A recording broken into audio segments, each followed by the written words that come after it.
materi dari saudara kita Yudin dari Ningrat. Berikutnya dipersilakan kepada para hadirin yang terhormat. Nah sekarang baru dibuka.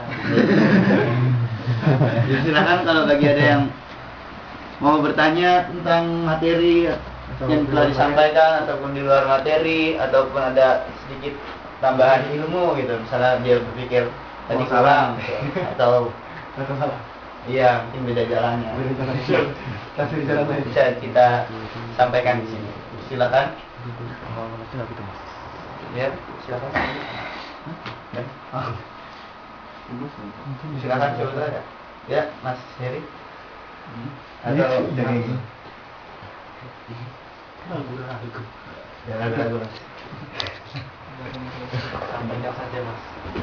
Aduh, nggak ngerti. Ya. Mas Adi selalu sendiri. Mas Adi tolong jangan terlalu awkward.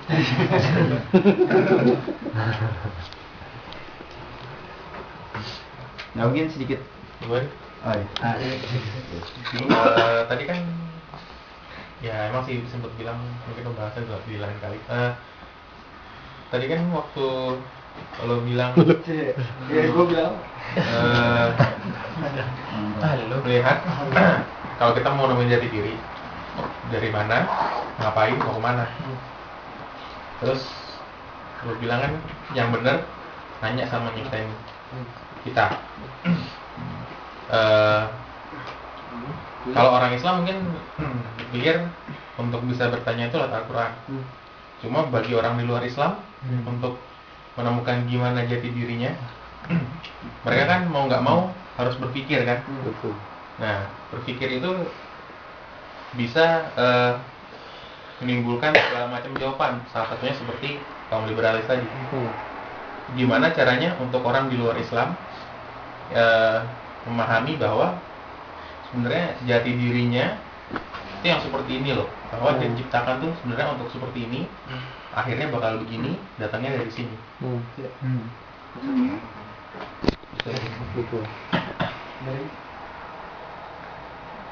Jadi yang pertama tadi misalnya untuk orang di luar Islam itu memang ada dia proses berpikir sendirinya itu mungkin ada gitu. Artinya proses berpikir sendiri, proses berpikirnya itu gimana adalah dimana saat di saat dia memikirkan bahwa dia itu sebenarnya diciptakan atau tidak diciptakan.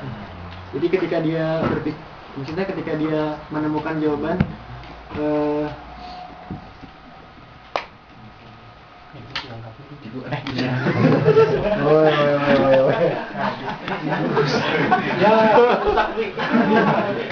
Bukan maksudnya bukan marah sakit.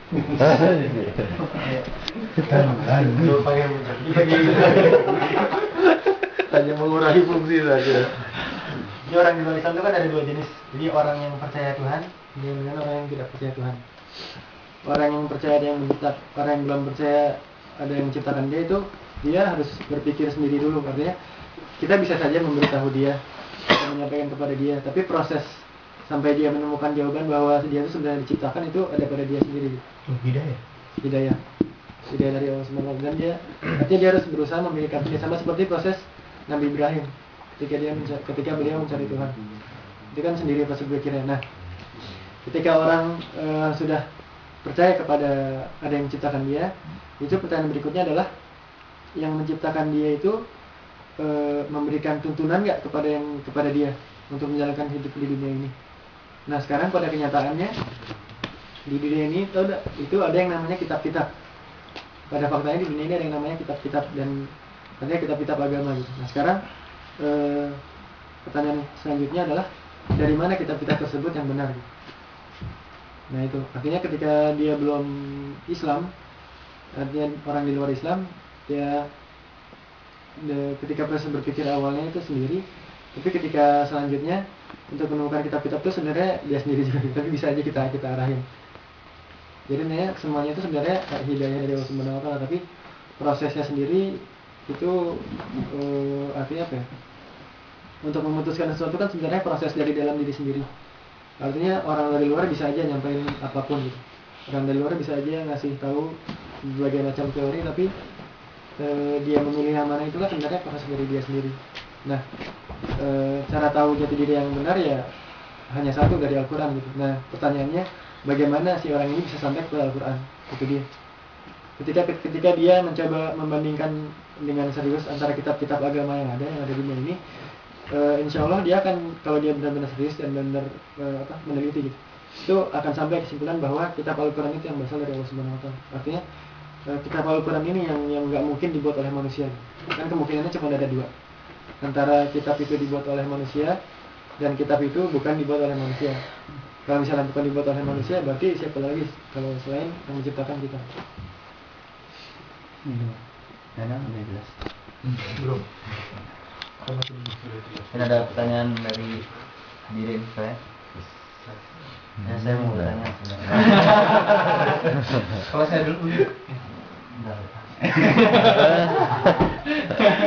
Ada dua pertanyaan yang ingin saya sampaikan.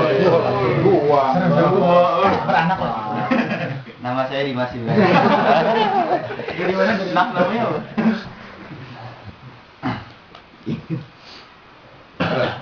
Ya, pertanyaan pertama itu kita melihat fenomena kehidupan sekarang, banyak orang di mana sekarang, ya alhamdulillah ya kalau orang udah punya kesadaran akan ketuhanan gitu, dia mencari gitu. Nah sekarang fenomena orang tidak menyadari sifat-sifat ketuhanan, maksudnya legal sekarang. Nah itu kita sebagai muslim punya compulsory nggak? Apaan Betul, compulsory. Ya, baru punya suatu kewajiban atas Oh ya? kita terkena kewajiban atas hal itu nggak gitu? Orang yang compulsory. Untuk menyampaikan Campur sari.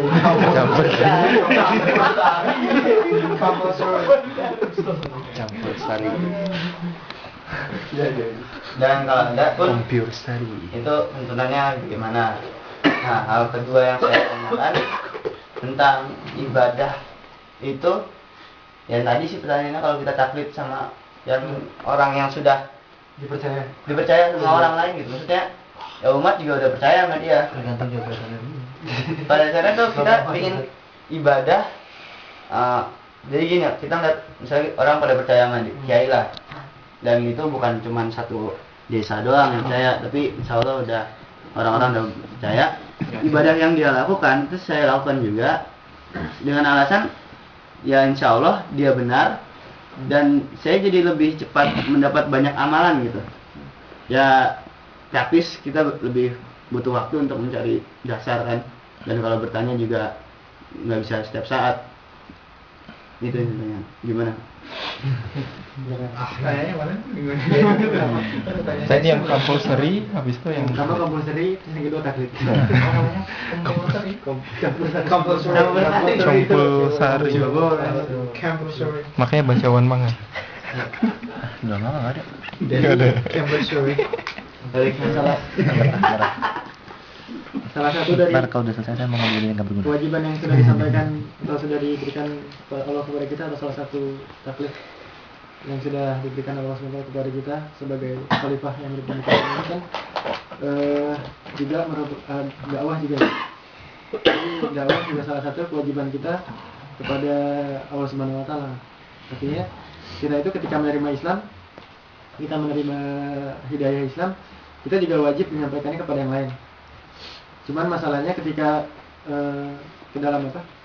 Ketika kita berhubungan dengan orang non muslim atau kita mencoba berdakwah dengan orang non muslim, itu jangan berpikir bahwa Islam atau tidaknya dia bergantung pada saya, itu jangan. Tapi kita sampaikan gitu kepada dia tentang Islam, tapi masalah dia mau menerima Islam atau enggak, itu adalah masalah hidayah dari Allah Subhanahu Wa Taala. Itu benar-benar kekuasaan Allah. Jadi adalah sebuah kewajiban bagi kita untuk menyampaikan Islam. Kita kan